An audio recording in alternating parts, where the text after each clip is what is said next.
Hello, आजची recipe number 2 आपण बनवणार आहोत उपवासाचे वडे आणि भजी। चला तर मग बघूया रेसिपी।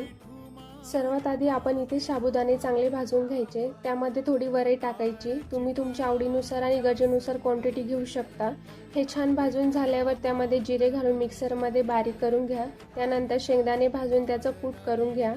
आता हे सगळं एकत्र करून त्यामध्ये उकडलेले बटाटे स्मॅश करून टाका आणि चवीनुसार मीठ घालून आवश्यकतेनुसार थोडं पाणी घालून मीठ मिसळून घ्या।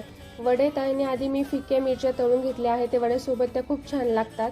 आता पिठाचे गोल गोळे करून घ्या, त्यामध्ये छोटं होल पाडून मंद आचेवर सोनेरी रंग येईपर्यंत छान तळून घ्यायचे।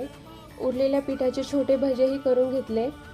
बस, आपल्या गरमागरम कुरकुरीत आणि उपवासाचे वडे आणि भजे तयार आहेत। ही रेसिपी नक्की ट्राय करून बघा। कशी वाटली ते कमेंटमध्ये नक्की सांगा। भेटूया उद्या आणखी एका नवीन उपवासाच्या स्पेशल रेसिपी सोबत। तोपर्यंत बाय।